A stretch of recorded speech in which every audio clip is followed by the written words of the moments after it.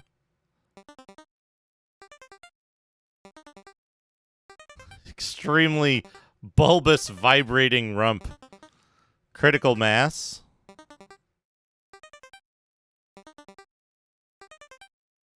What do we have here? Time Gate. Look at all these Millennium's Falcon. Millennium's Falcon. Many of them. Popular model. Ms. Ludo. What? Ms. Ludo. Okay. Dracula Island. I keep saying this. I keep saying Dracula Island would be a good Castlevania setting. MC Lothlorien. Target. Oh man, look at all this. Let Commodore expand your horizons with all this good VIC-20 software. Know your personality. Road user. I assume it had something to do with Cluedo. But that explains the difference between Ludo and Cluedo and why it's called that. Unscramble the Onmidos. Gaudy monster. Defeat this wordy horror. Did they have the answers way earlier? Did they have the answers way earlier in the magazine? Like long before the puzzle shows up? Atom. Action-packed Macode arcade games. Good.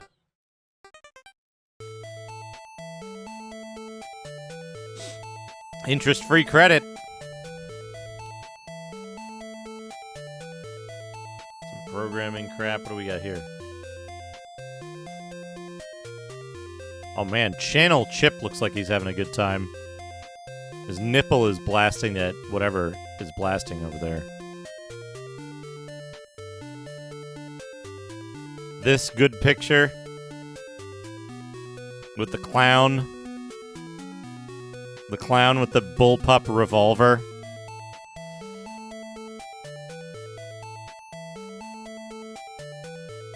What a good picture this is. Oh no! Oh no! It's the return of the inexplicably moist bug dressed as a Viking.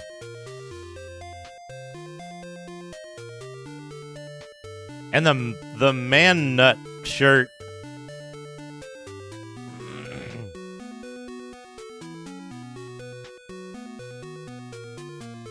Love that picture.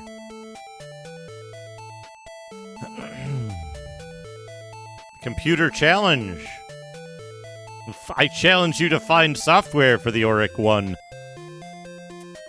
Warpath. Lots of Warpath. Tar Master.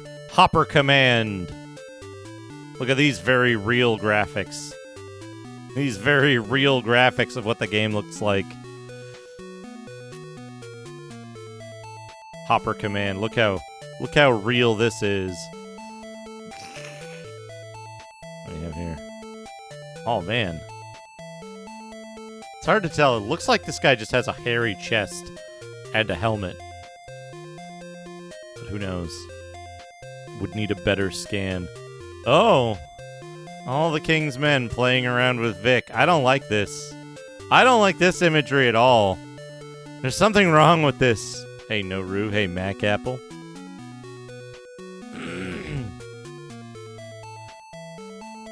This guy's wearing 24-karat golden boxing gloves, which surely are not legal. But hey, maybe that's how Butterbean wins. Mastering the Rogue Rocks. An impressive arcade clone and Airstrike.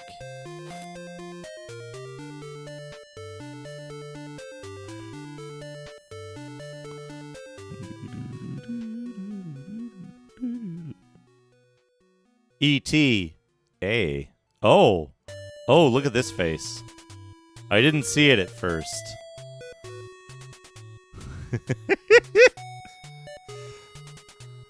It's also hiding like a smaller face in just the nose zone.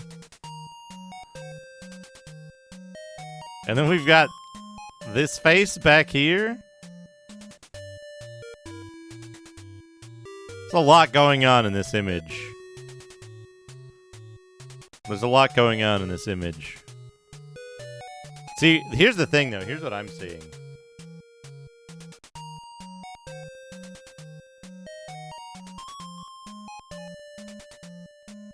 Well, let me show you what I'm seeing here.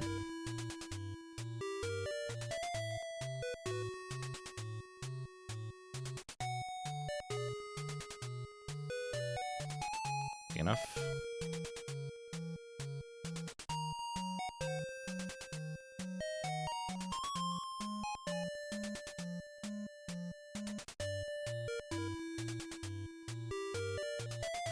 Hold on. Need to change this to MS Paint.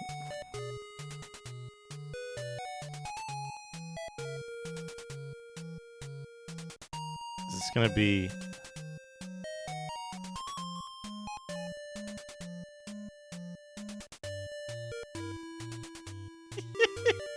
This is what I'm seeing.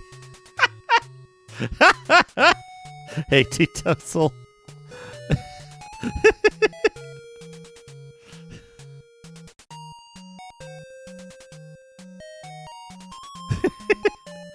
I think Abs has a emote that looks very similar to that.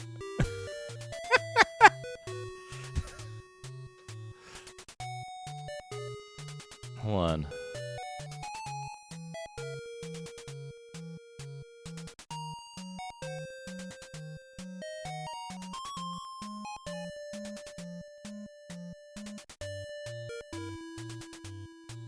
It kind of looks like this. To me. Jubao, how's it going? It's a good one. Oh no, this computer. Free games. It's a good little computer man there. Ads, ads, ads. More video game shirts. Electronic computing. This child is reading about late 1990s WWE wrestlers. Master Chess.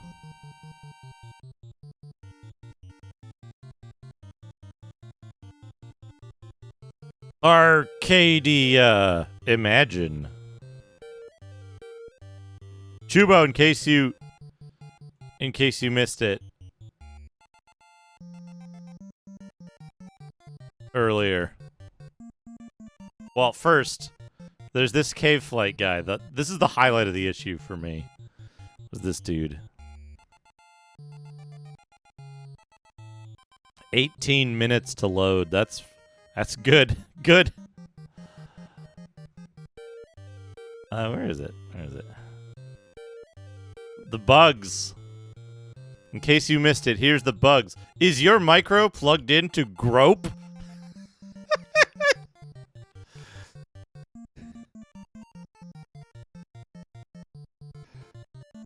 Is your micro plugged into Grope? He's got Grope.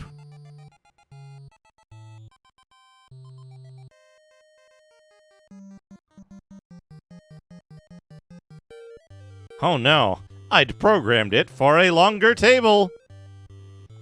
Ha ha ha ha ha ha ha ha ha ha. What a good comic. What a good funny. Scragdom.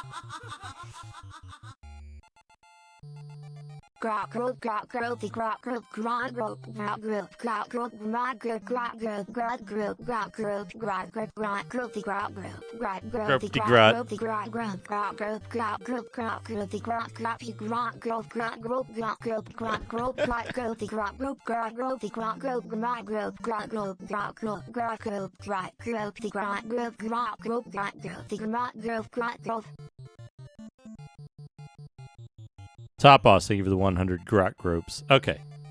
Now, that is the Digimag. Thank you, UHW, for that. Shadrock wants to do a little think. I'm going to start with the Xbox next. I'm on the wrong page of the list. This.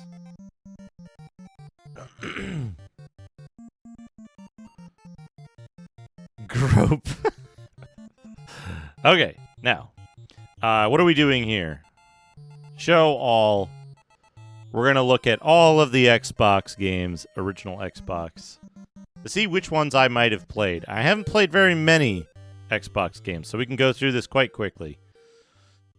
187, blah, blah, blah. None of this stuff. I did play...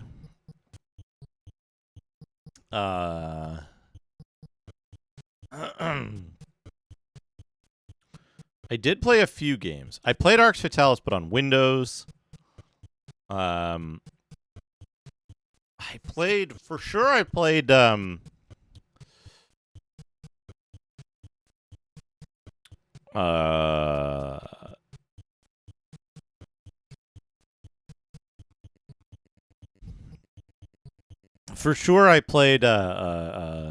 like Fable and Halo 2. I played a little bit of Bard's Tale, but I don't think that's listed under... Must be listed under the... On the Truckers? No, none of this stuff. No Blinks, no Blood Omen 2, no Blood Wake.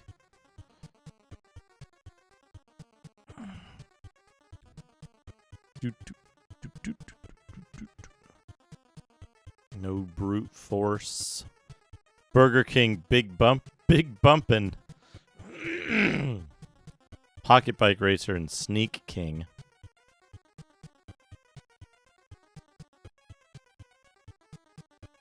Burnout. I think I played Burnout 3? Takedown?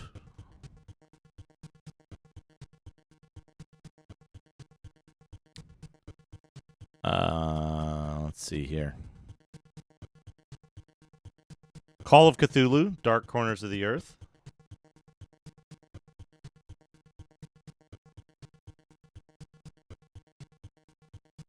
Played that. I didn't play any of the Calls of Duty. Play any of the Capcom stuff. No Carmen Sandiego, The Secret of the Stolen Drums.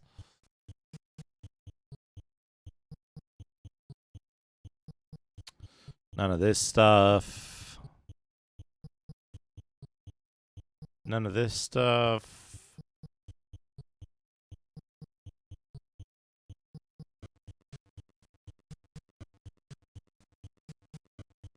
None of the Conflict games. No Conquer. None of this stuff. I didn't even know they made the Crash games on Xbox.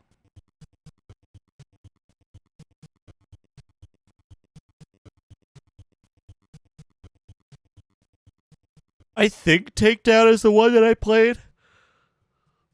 Just based on, like, Crusty Demons. Dai Senryaku 7.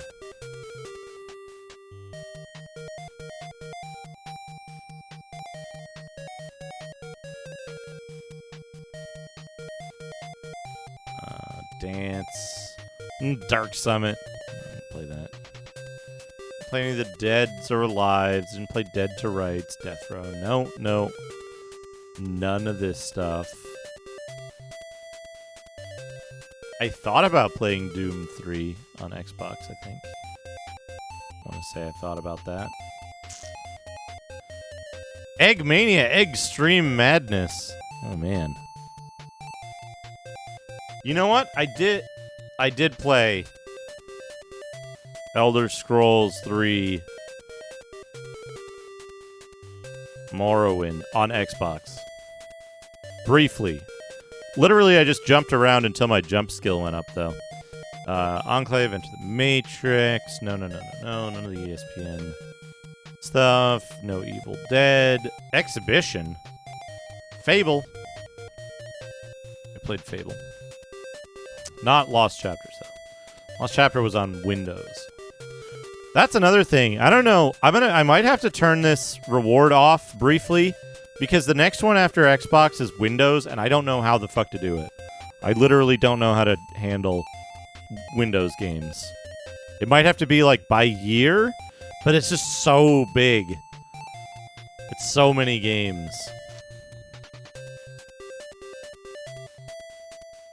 Fight Night.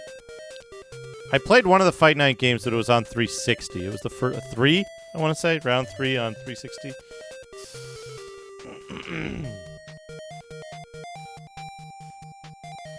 4, forgot realms. Freestyle Metalix. Frogger Beyond. Frogger Ancient Shadow. What is with these weird fucking Frogger games? Come on. Furious Karting, Futurama, and Galleon. I didn't play that. I might have played one of these Gauntlet games, but I can't remember if I did or not. I must have done at some point. Maybe it was the N64 one. I don't. I just remember one of the Full Spectrum Warrior games. Yeah, 10 Hammers. I remember 10 Hammers. Kenma Onimusha, Gladiator, Gladius, Goblin Commander, Unleash the Horde. I didn't play a lot of these. I didn't play a lot of these games. Not on Xbox, anyway. Xbox was kind of a very small part. Halo 2 I played.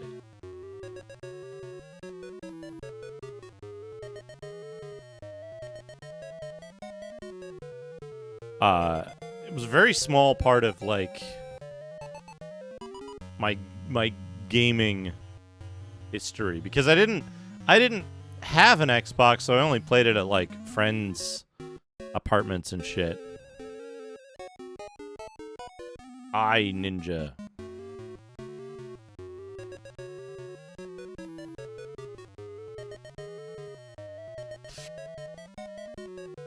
Someone mistook this game for life advice. It was a bad idea.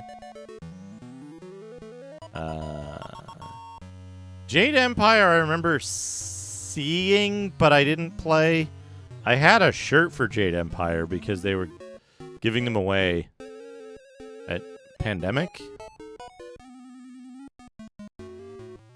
Going out of business sale. None of this stuff.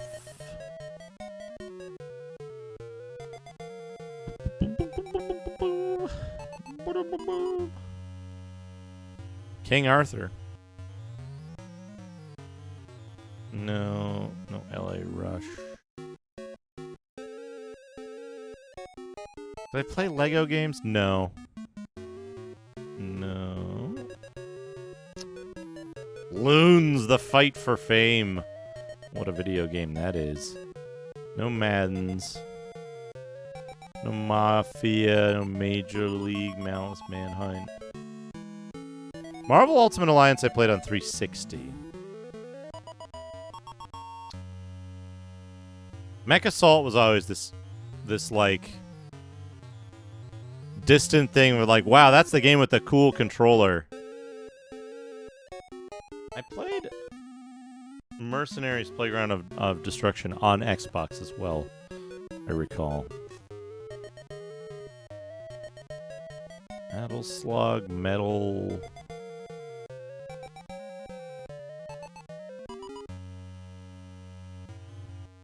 Yeah. Oh, Steel Battalion. Yeah. Yeah. Sorry. I get them confused sometimes.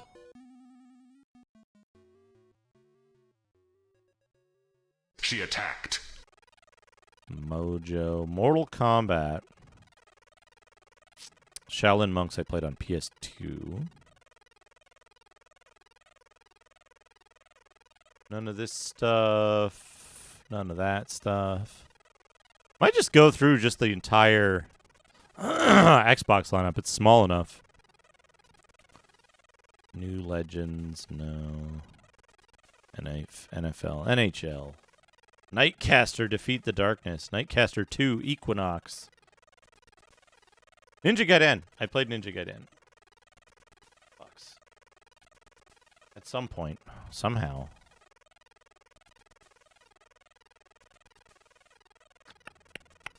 I didn't play Otogi. None of these. Pac-Man World 2. Pac-Man World 3. The fuck are those? I didn't play any of the Oddworld games. Didn't play any of the Oddworld games. My experience with the Xbox was limited mostly due to it just being something that my friends had. And I never owned, so it was the games that they had on hand. Oh, I played PGR. Played PGR.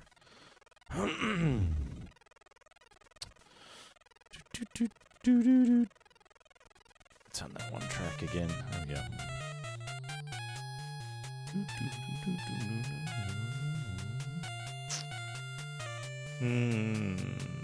I think I only played Red Faction Gorilla, which was later. That was on like PS3 or something.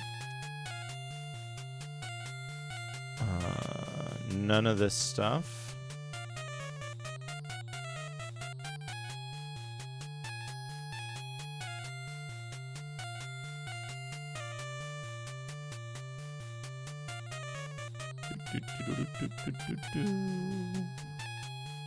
Sid Meier's Pirates. Pirates.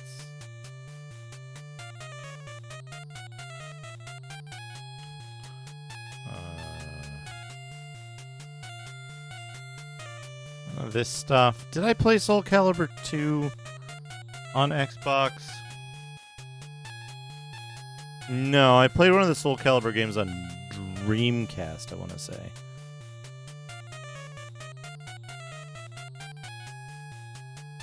No Spike Out. They made a Spy vs. Spy game? That late? How?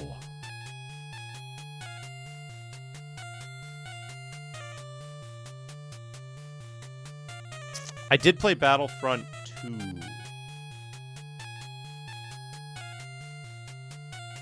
Somehow. How I remember that I did, I don't know. And I did not play it for very long.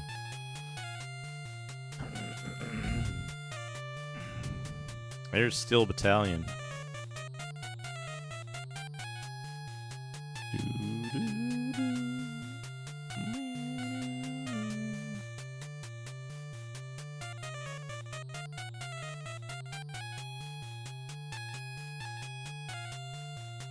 The Bard's Tale.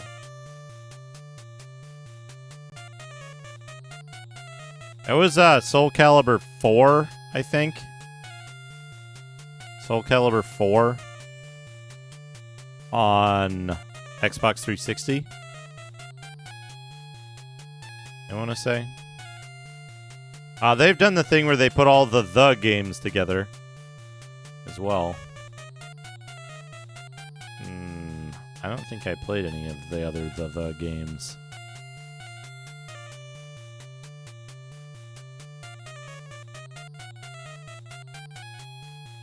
What's that game?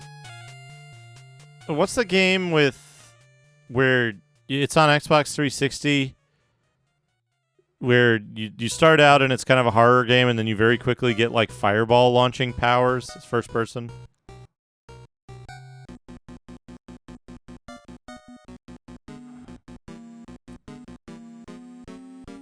Not the Darkness. Condemned 2? Condemned 2? Did I play any of Tom Clancy's?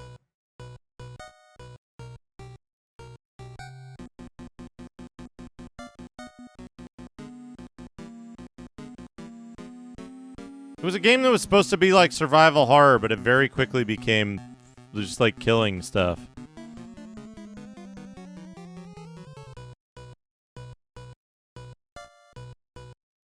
You got like superpowers very early in the game.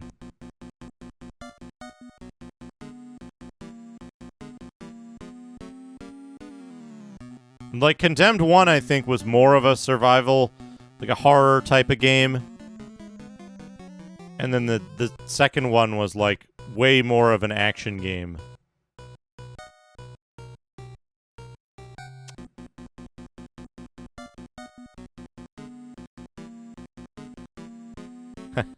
BioShock's an interesting case study. BioShock is an interesting case study because BioShock is one of those games where you can very, like,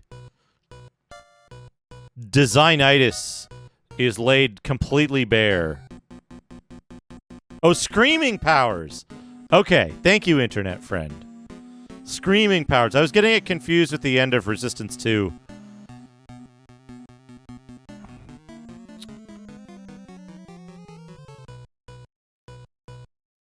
Yeah, okay. Okay.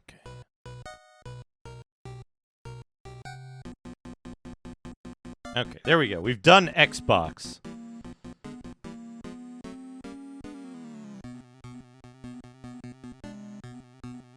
We've done Xbox.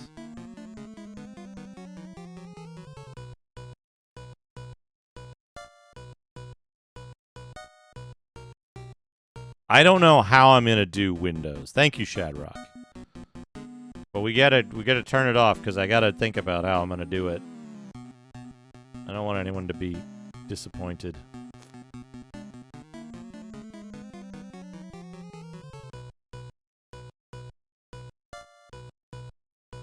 So, BioShock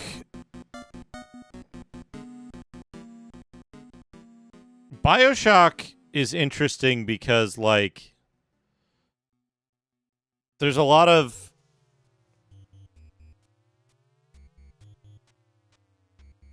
extremely clearly present design tropes in the game. And it's so clear. Certain of them are so clear that it's like it's really easy to study them, right? For example, there is a design problem, which is we've given a player too much power early on. How do we resolve the power problem? Right? How do we fix it? How do we make this next boss challenging if the character has all of their weapons that they've collected and all of the powers that they've built up to this point? Or everybody goes into this boss fight and they just use the grenade launcher to kill the boss, and they're never interacting with the cool powers we gave them, right? This is a problem, and it's a difficult problem to solve because usually the answer is, well, you need to get players there before they get all this stuff, but you've already kind of laid your game out this way. Or, you know, make it harder to use this thing on the boss so it's less effective. Or the easy way out, the I won't say lazy, right? Because it still requires a lot of effort, but one of the easiest ways, from a design perspective and from a budgetary perspective, ways to force the player to engage with their force the player to engage with the mechanics you want them to is take away the other options that they have. Right? Take away the options. Make a boss where when you fight this boss, it takes away all of your guns. So your options are to use your other powers that we want you to engage with, or melee, and melee will be ineffective. So they have a point. They have a part where they say, "Okay, I won't let you through this door unless you put all of your guns in the box." And then you go through the door, and they're like, "Ha, it is a surprise. I am attacking you," right? And you don't have your weapons. And it's so clear when that happens in when that happens in BioShock, right? It's just extremely clear, and you can see it coming a mile away, right? The other thing that happens in BioShock that's very like clearly laid out is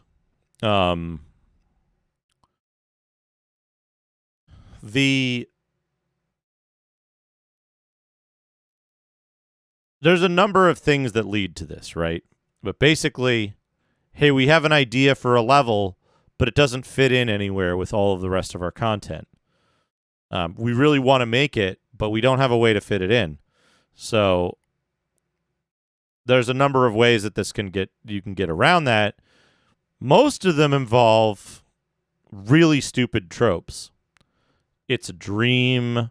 You get teleported there inexplicably, and you can't leave until you solve whatever the level is.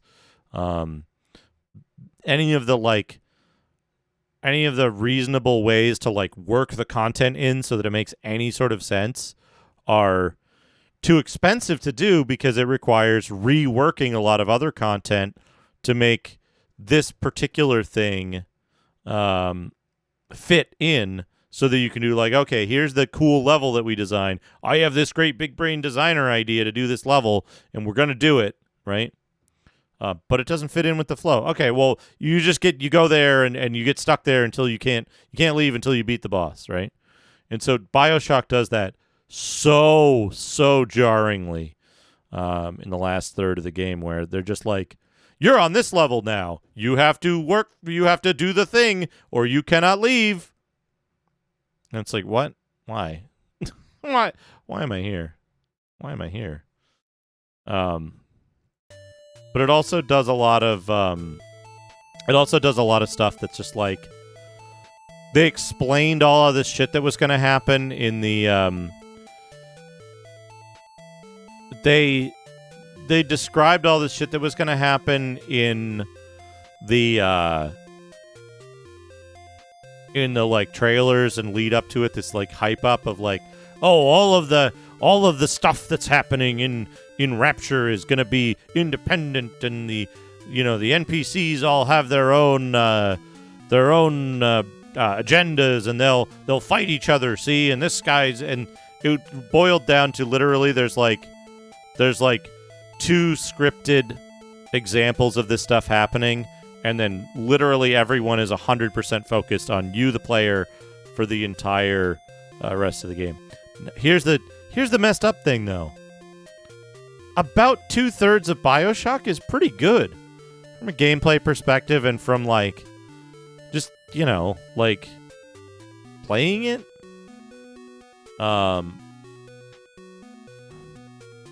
It's like, it's a pretty good game. It's just that the storytelling elements and the like game design, the scenario presentation severely breaks down in a couple of instances. The ending also sucks ass. But I think the ending, like, you're supposed to be making these moral choices throughout the game, and zero of it matters until like the very, very end. You make one choice and you choose A or B, and that's the ending you get. They also made an ending where like most of the stuff you're doing through the game is just like thrown away. Like storytelling wise, they threw everything away and were like, here's a different thing that happens. So yeah, it's like there's a lot of problems with the story of the game. There's a lot of problems with the like mechanical thing. Yeah, did you murder the children, or are you nice to the children? But one of the funny things is that when I played through the game, I focused 100% on melee until I had unlocked everything you can do with melee in that game. And then what's funny is, because all the melee stuff is tied specifically to the wrench weapon, you are not allowed to use the wrench weapon in the last, 10% of the game. You cannot use the wrench. So none of your stuff that you powered up for the wrench applies, which is cool. So you just have to use, other weapons. And so the final boss was just a slog for me because I was doing tiny damage. But, the final boss isn't really dangerous. So it's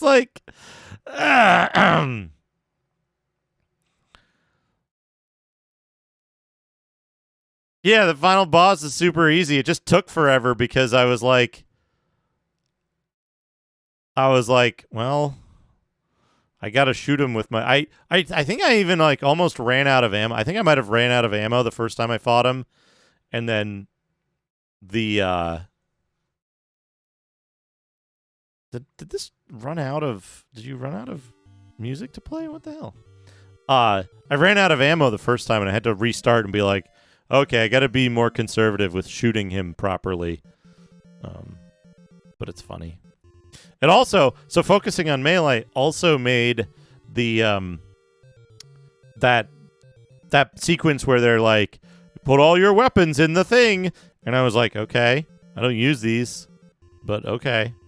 And then they were like, haha, I tricked you. Now I will fight you. And then I was like, donk, donk, boss dead in 2 hits. Because I had ridiculous wrench energy at that point. And it was like, oh, that was supposed to be challenging, but I picked the build that they didn't think you would pick. And it was like, I sure hope they don't do a thing where you have to oh no, I didn't play any of the future BioShock games because I was like, whatever magic System Shock and System Shock 2 had, or whatever magic Ultima Underworld and 2 had, they lost it by the time they made BioShock, and it's like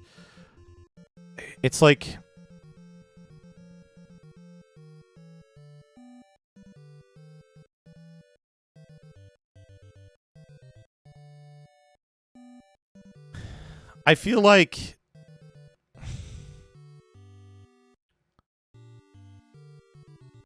the later BioShock games had they had good graphics, they had cool design still.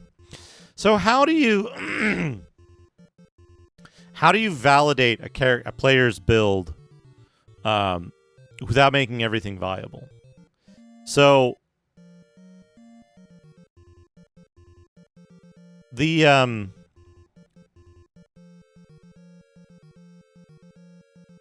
BioShock, when you get transformed into a bungle. I'm terribly cross. So that's a problem, right? Is that I think the answer is that everything does have to be viable, right? And there has to be some kind of balance between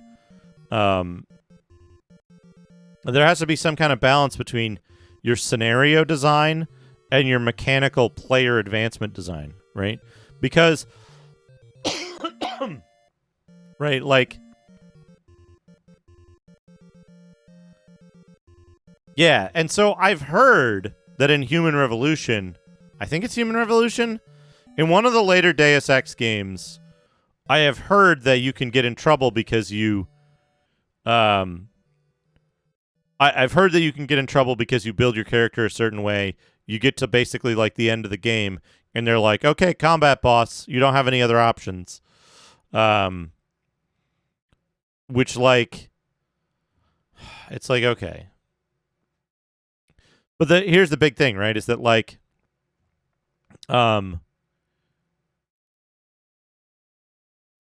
if you're gonna design a game around... Yeah, it keeps... The fuck are you doing?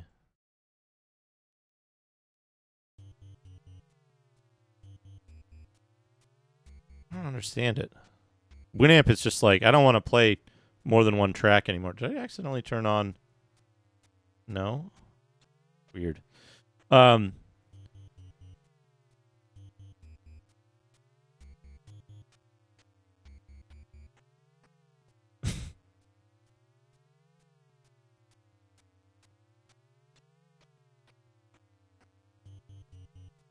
So, a big part of it, right, is that, like, if you're going to build a system that allows a character to customize their ability set, then you basically have to, as a designer, right, for each little set piece you're building, you have to go, okay, here's my spreadsheet of all the different ways that a player could come into this, and, like, how they would be prepared for this. And so you might have to modify your systems a little bit too, right? Like, for example, say you have a system built where spreading your points too thin will make you not powerful enough to fight a boss later, right? If you have 1 point in every ability, you're going to do really badly, and the game's going to be extremely hard, right? You're gonna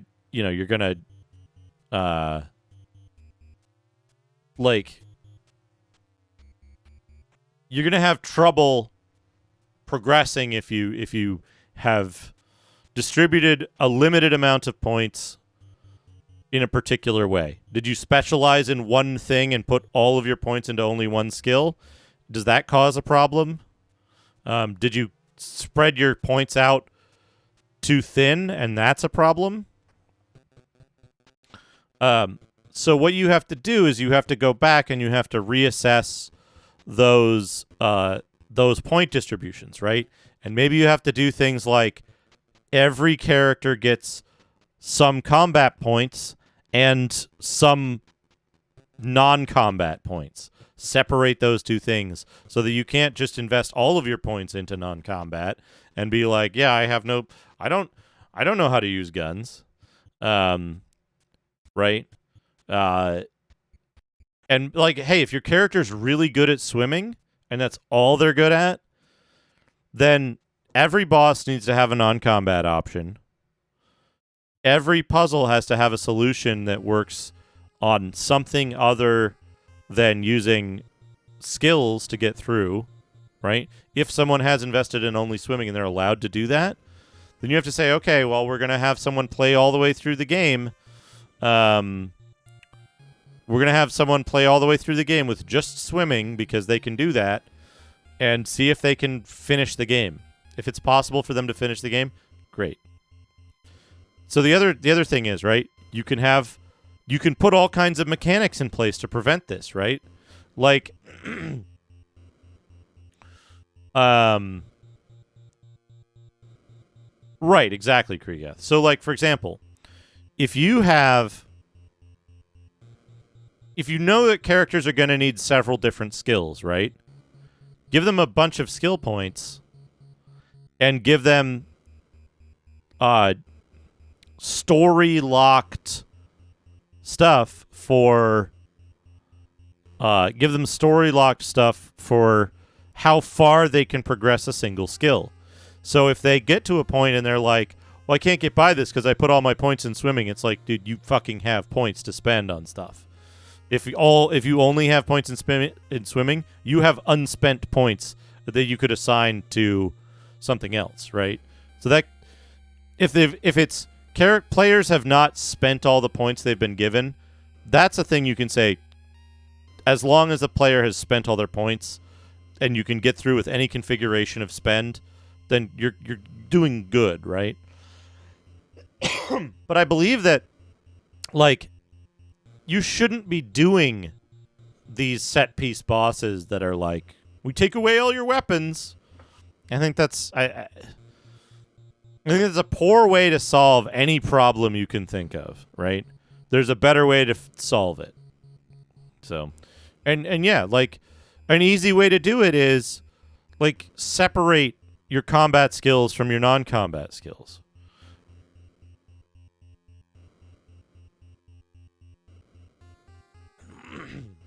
right? And if you're gonna have another thing, don't put like, oh, this checks against your skill to see if you can do it, and there's a chance you'll fail.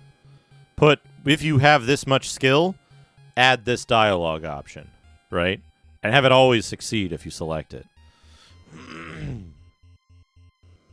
I think that's one thing that Pillars of Eternity did really well, right? Pillars of Eternity did really well in how it presented options, and it was like, hey, if you're a strongman character, you have an intimidate option because you're very strong, right? I liked that about their stuff. I didn't see that happening much after the initial story setup thing, but also I stopped playing Pillars of Eternity because their experience system and leveling up system was obnoxious.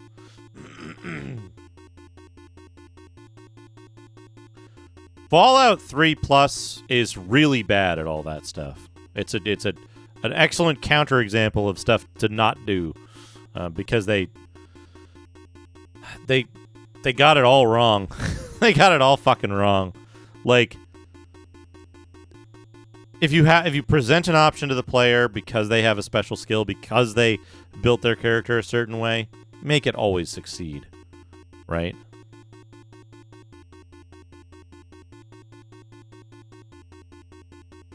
Right, yeah, Ultima Underworld. You have to be a fighter. You have to be a fighter or a magic user.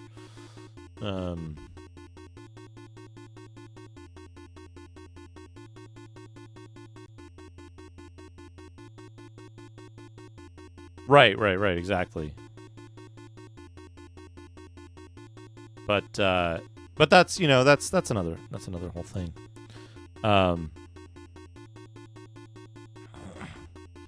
But yeah, I don't know. There's game design is a complicated, difficult discipline that not a lot of people get right. Not a lot of people are even trained in when they started doing it, right? It's not something that you can very easily go to school for, because even the people at schools who might be teaching it aren't necessarily very good at it. And it's not codified in meaningful ways, as far as I'm aware. At least not not easily. That's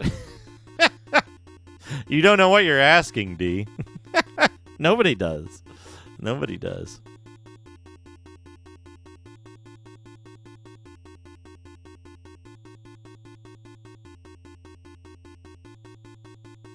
A bass register. That's music. Friday the 13th music. I mean, it's you're asking for what most designers strive for, right? Sure, there's some people who are like, just fuck it, it doesn't matter, ship it. But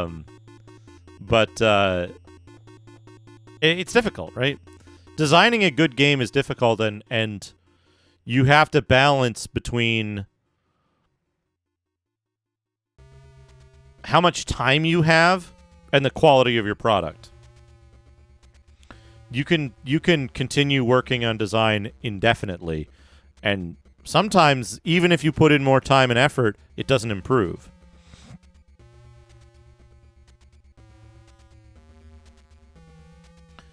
So, I haven't played Disco Elysium. I'm hesitant to, right? I'm hesitant to, because Disco Elysium is a game that many people like for reasons that I find myself disagreeing with majority opinion on. I'm worried to play it, because what if I don't like it? Or what if I do like it? You know? So I'm thinking, folks, I might just pull up a map and play through the rest of the motions of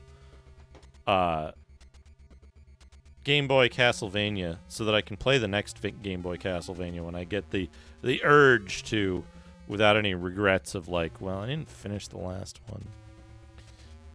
I don't know if I like Planescape Torment from what I've seen of it, it has good writing for a video game. And a lot of text. And like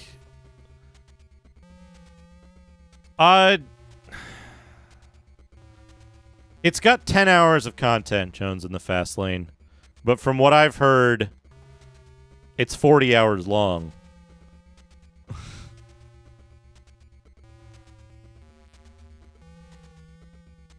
So, I don't recommend purchasing Strangers of Paradise.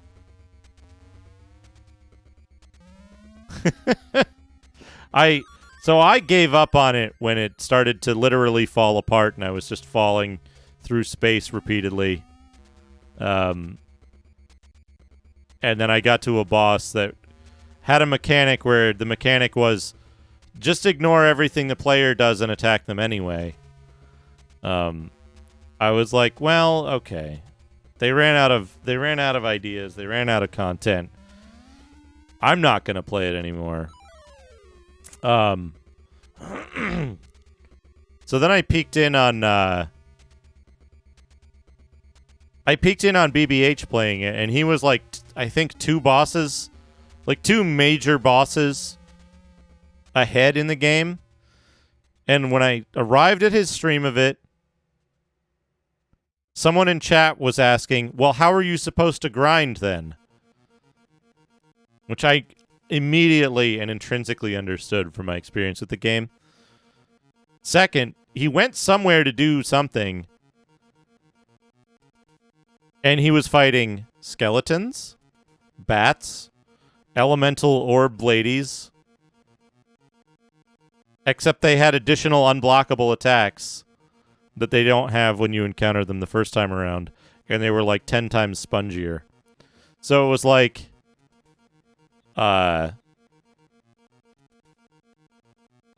yeah, bats with like 30 million polygons. So the poor optimization of the game and the like bizarre choices from a technical standpoint and the technical problems of the game itself take away from they draw attention away from the fact that the scenario design and the like quality of the game itself, if everything was technically perfect, if everything was technically perfect about the game, it would still be dog shit because some big brain designer had ideas that that they wanted to have done a particular way, and it made the game bad. But Noman, grinding isn't an option because when you go back and replay old missions, right? When you go back and replay old missions,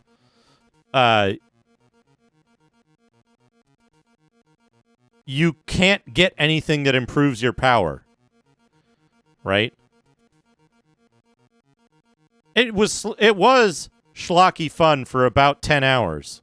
And then the content ran out, and we went from, like, killing Final Fantasy monsters in cool ruins and stuff like that to fighting robo-guards in identical sci-fi corridors. And all of a sudden, like, they just threw out all the conventions of the game they were making, and instead of having, you know that little thing that they do? I like this. I like this about Souls-like games, or whatever you want to call them, right? Where you have a bonfire, and then you have, like, a route that you take from the bonfire that makes you progress, and then you open a shortcut, you kick down a ladder, you drop a rope, you unlock a gate, you remove a bar from a door, and now you can go back to the bonfire, and you can continue onward just fine, right?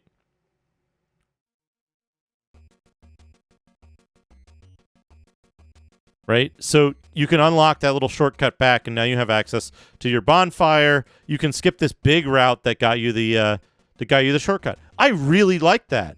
I think that's an excellent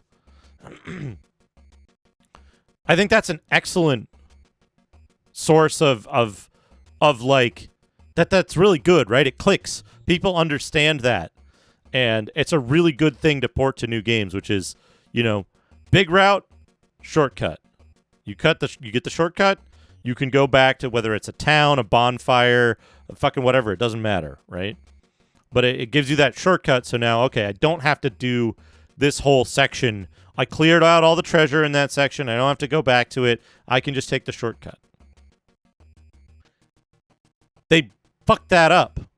Not just in a conceptual way, but they fucked it up in a mechanical, technical way in Air Fortress, right? Because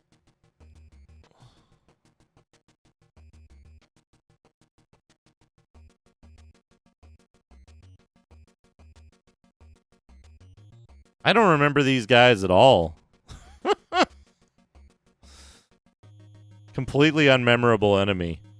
But hey, they're easy to have 400 of them. So they fucked this up because on one of the levels of Flying Fortress, you go through the big roundabout thing, then you get back and there's a button that opens the door here. But the button also turns off the elevators. So if you hit the button, it turns off the elevators, but it opens the way back to the bonfire. So you use the bonfire, and then you go back through the door, and you hit the button, which turns on the elevators and closes the shortcut to the bonfire. But if you go and use the elevator, go up, and then die somewhere, you teleport back to the... It's not a bug, it's just design, Dana. Enemies don't stop giving you full XP, no matter what. But grinding enemies for job advancement doesn't help. It doesn't improve anything. So you teleport back to the bonfire, and now the door is open and the elevator is on, but if you use the bonfire, it puts the barrier back so you can't use the shortcut anymore. Just in this one level, they've fucked up that mechanic. And it sucks because they were starting to do cool shit with it before.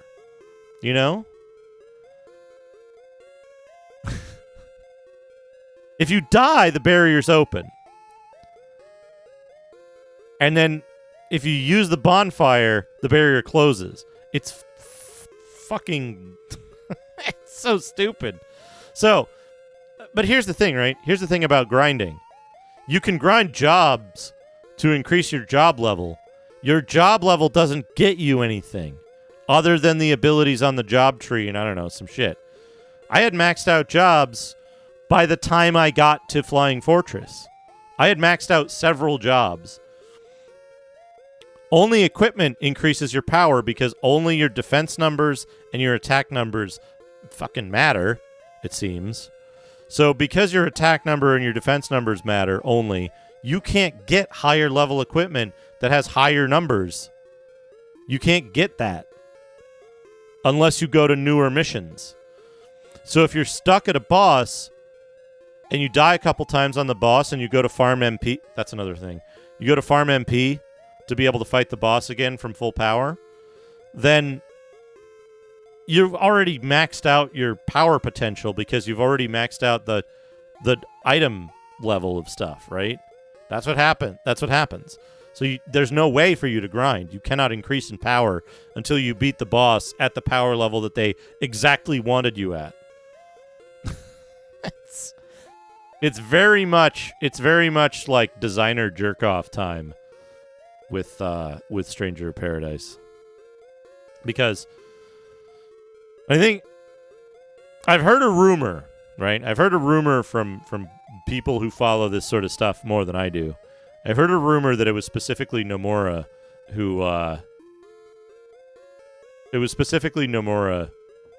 who probably influenced those decisions and that quality problem.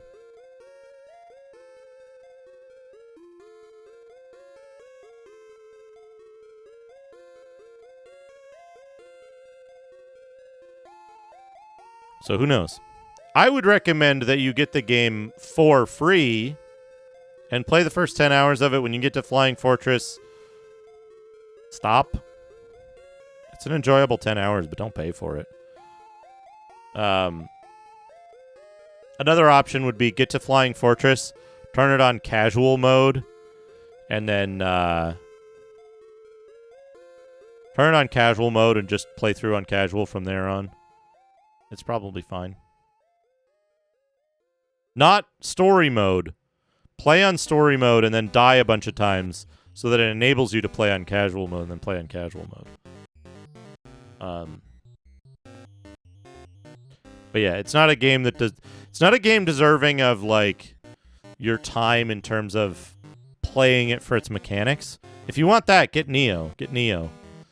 Neo is good for that. I've been thinking about Neo a lot lately. I had a bad time with Final Fantasy XIV, but that's because I played it at I played it 2 different weird times during its lifespan. And the problems that I had were mostly with the way the community worked at that time. I've heard it's better now. But I played right when A Realm Reborn was relaunching, and I played right when they were going to do the first expansion or something. Yeah, exactly. But yeah, Neo is very, very good. Neo is an incredible game, especially mechanically. It's hard, but it's one of those...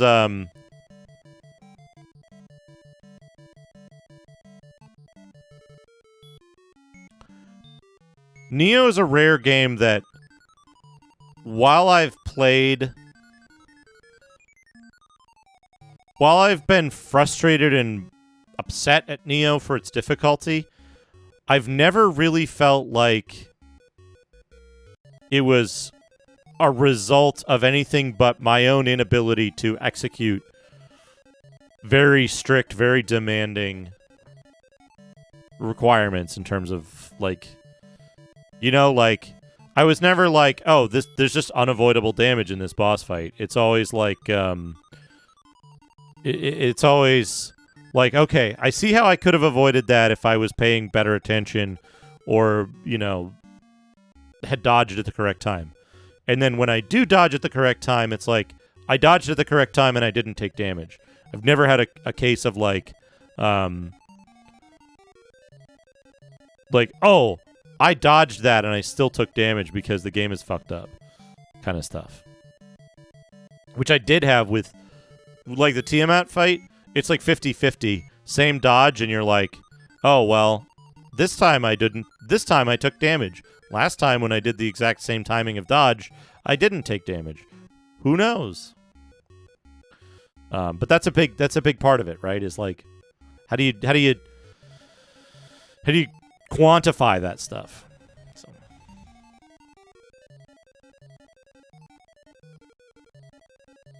Yeah. Like, Neo has a top end that's really impressive that I don't understand. But what's even more impressive about the game design of Neo to me is that you can play down here, where the top end is up here. You can play down here and have a really good time and win. You know? You don't have to be some fucking...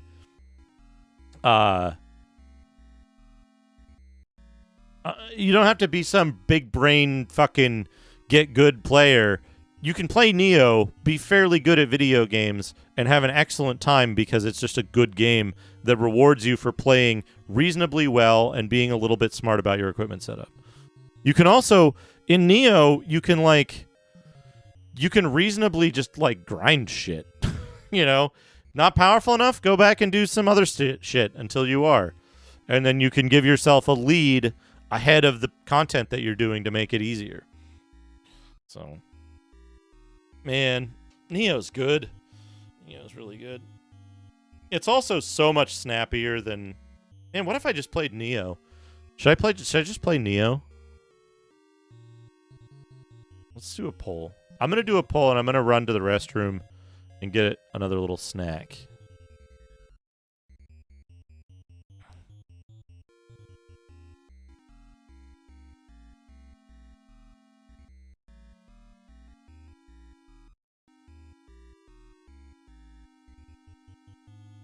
Ten-minute poll. Starting now. I'm going to take a break. Enjoy your second RoboCop here. Give a vote in the poll. And I will be back shortly.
Mongo had to destroy it.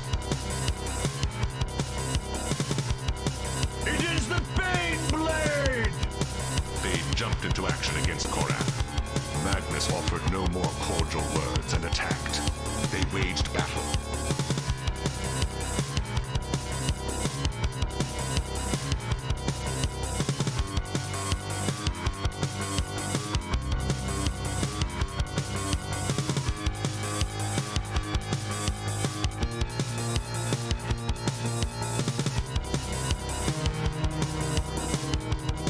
Jean attacked, where she scowled at him and attacked on sight. Combination! Okay, welcome back, So, everyone. I want to go to the Ark. First, destroy these monsters in my stomach, for with them, I am useless. We're going to do what we usually do with polls. I'm going to play a round of Trojan.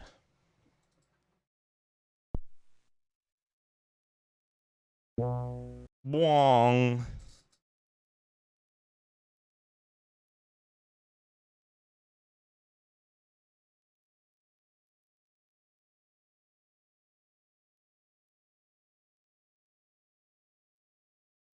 I'm going to wonder why this isn't picking it up.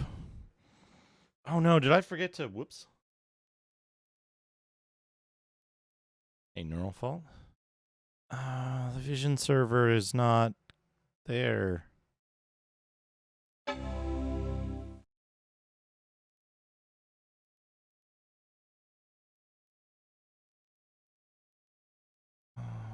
Vision server.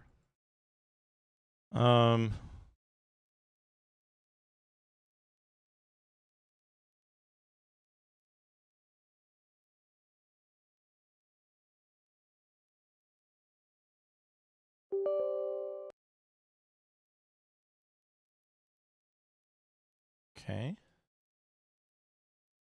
There it is. I wonder why it does that sometimes.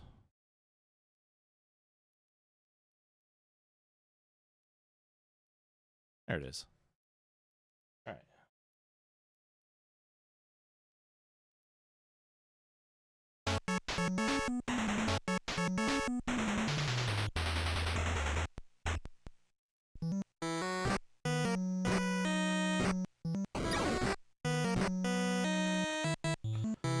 I have to keep an eye on this because when the poll finishes, I got to look at the results because otherwise I can't see the results afterwards. He attacked Dagon. Should be able to close this now.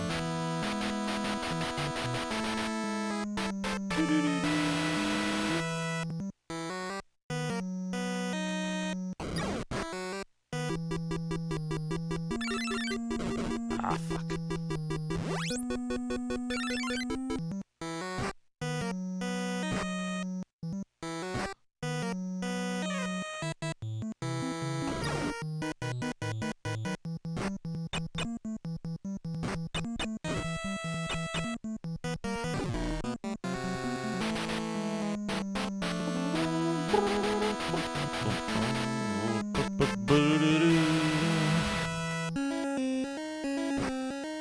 So yeah, don't forget to vote in the poll for what the game for the rest of the stream is.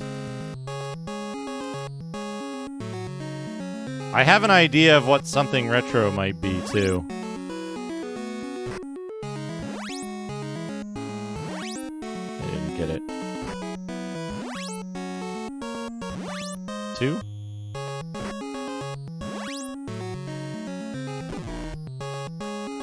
That was an incredibly good... I should have been timing this run.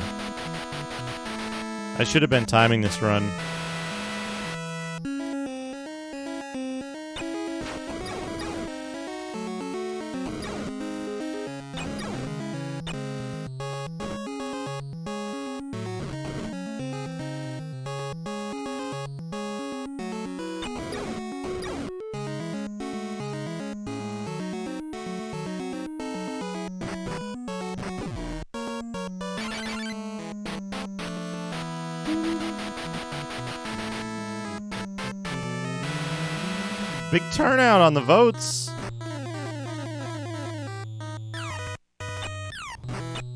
Not sure what I was expecting from the distribution, but this distribution seems unexpected to me.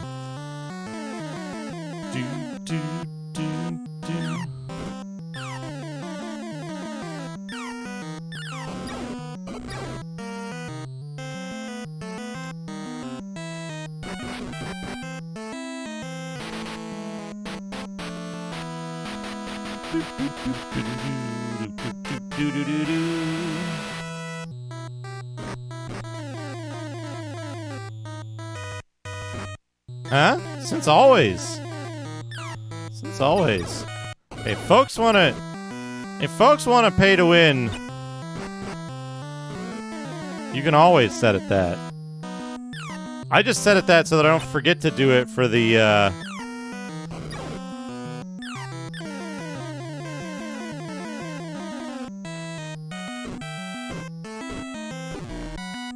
It's a per poll thing. It's on a per poll basis. I always set it to 500 so I don't have to... Oh, I should vote.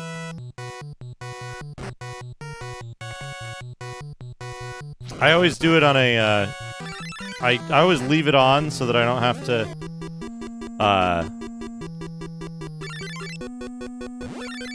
remember. I think it confirms. I think it has a confirm when you click it.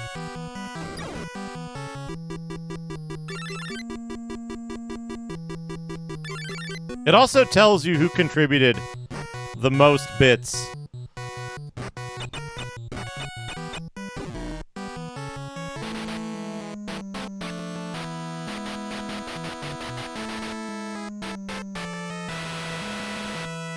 There we go.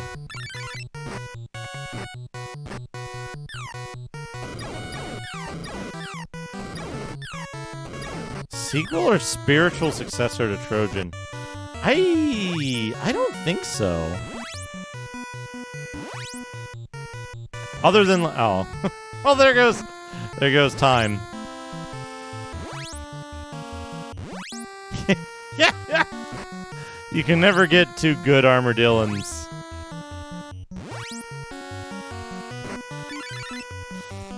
What a jerk. Well. Something Retro wins 23-14. It doesn't look like anybody paid to vote. Yeah, he's being an armored dildo.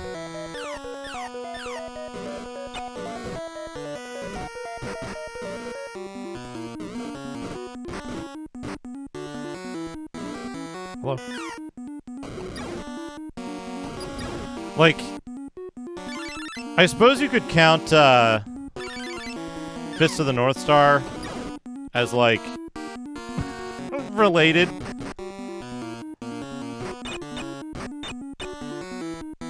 Wait, what the how did I do that? How on earth did I do that?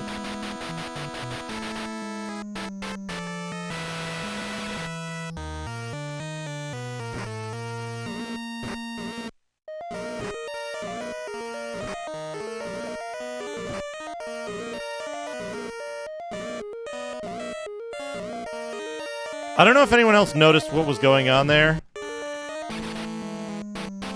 I was moving forward. Yeah, Retro won 20-14.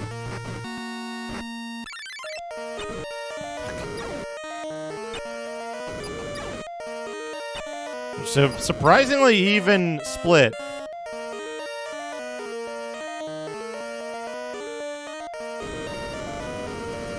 Surprisingly even split. Ah, fuck. How did I do that, though?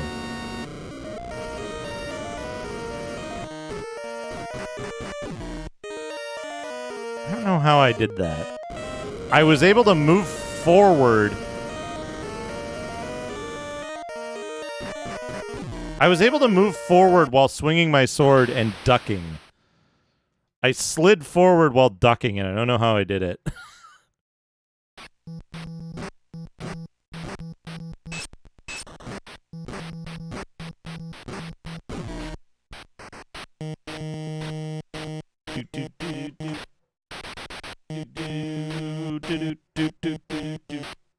Love this music. So yeah, we got...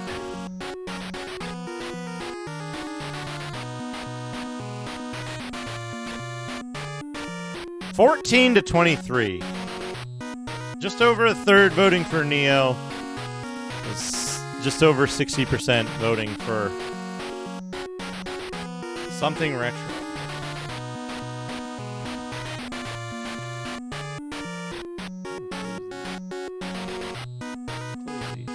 Wait, no, I wanted one of those.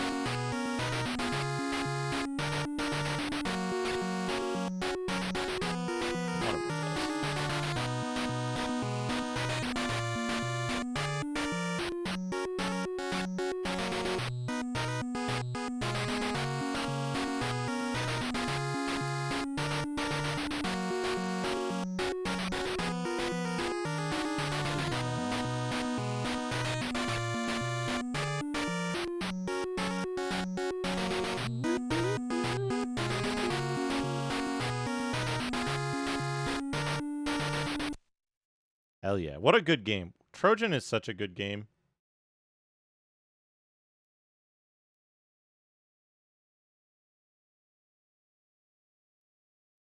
These are all long games. I've written down all the long games that I'm playing. I think, you know what I think something retro is going to be? I think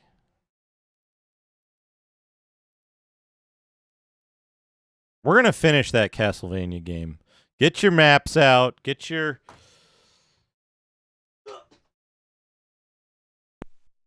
Gird your loins. Grid your loins.